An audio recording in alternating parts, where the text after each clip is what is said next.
Et voilà, un autre tour sur le message. Et cette fois-ci, on s'en va, pas en enfer, mais dans le séjour des morts. Parce qu'il y a une question qui vient assez souvent, Catherine. Oui, c'est ça. Les gens souvent veulent savoir, premièrement, une fois qu'on meurt, où est-ce qu'on se retrouve? Est-ce qu'on se retrouve tout de suite dans la présence de Dieu? Ou est-ce qu'on est dans le séjour des morts? Ou dans un endroit où on dort, on attend, on repose en paix, justement, là, puis on attend que le retour de Jésus? Puis, je sais qu'une des questions qui avait été posée aussi, c'est par rapport à Lazare, quand il est mort pendant 4 jours. Il était où pendant ce temps-là avant que Jésus le ressuscite? Oui, Fait que ça, c'était une des oui, questions qui était posée. oui. Et donc, on a vu justement dimanche passé Ouais. comment l'apôtre Paul explique que lorsqu'on meurt, on est directement dans la présence du Seigneur. Donc, on va voir Jésus, on va voir la gloire de Dieu, Mhm. on est directement au paradis, comme Jésus a promis au bon larron, comme on dit, là, entre griffes. Et puis, la différence entre la résurrection de Jésus et avant la résurrection de Jésus se situe justement sur l'endroit où les gens passaient Mhm. les années, les siècles, Ouais. euh, et on appelait cet endroit-là le séjour des morts. Mhm. Dans l'Ancien Testament et dans le Nouveau Testament, on parle du séjour des morts. Et c'est là que les gens allaient après leur vie sur Terre. Et il y a cette dichotomie Mhm. sur l'idée du séjour des morts, que c'était un endroit qui avait deux divisions, si on veut. Autrement dit, il y avait un endroit où c'était des tourments Ouais. et il y avait un endroit où c'était comme, comme un paradis, mais pas le paradis qu'on va voir un jour. OK. Et Jésus a parlé de ça, n'est-ce pas, lorsqu'il a parlé d'un autre Lazare, pas son Ouais. ami Lazare, mais un pauvre qui s'appelait Lazare, Mhm. et l'homme riche Ouais. qui ne s'occupait pas de cet homme, n'avait aucune compassion, et après sa mort, il se retrouve dans le séjour des morts. Oui. Mais là, il est à un endroit de souffrance. Mhm. Et là, il peut voir et il reconnaît le pauvre Lazare qui est dans ce paradis, qui est appelé le Saint d'Abraham. Mhm. Et le Saint d'Abraham était cet euphémisme, était cette expression Ouais. qui parlait d'un endroit de paradis. Et Jésus dit, là, il est consolé. Mhm. Là, lui, il est récompensé. Ouais. Donc, il semble avoir ce genre d'existence parallèle dans le séjour des morts. Mhm.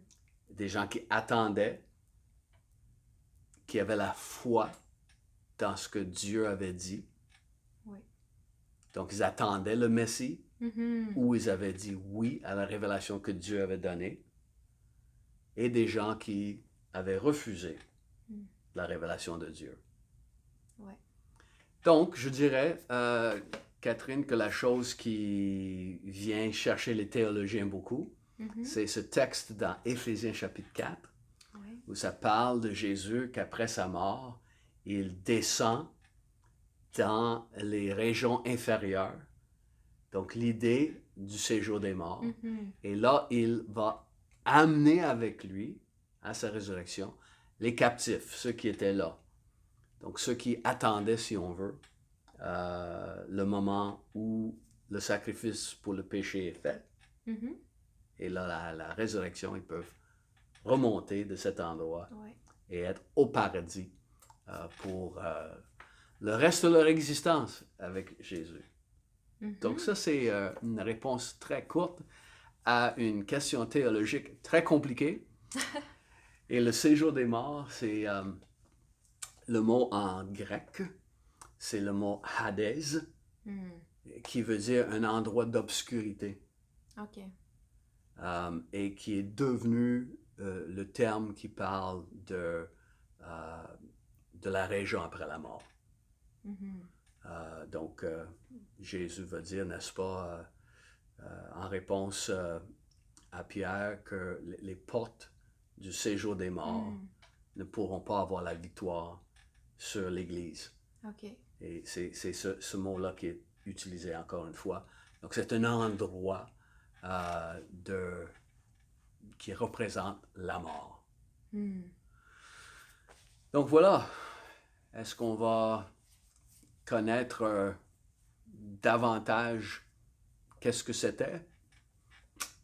Peut-être un jour Dieu va nous révéler, mais heureusement, on n'aura pas à connaître le séjour des morts quand notre foi est en Jésus.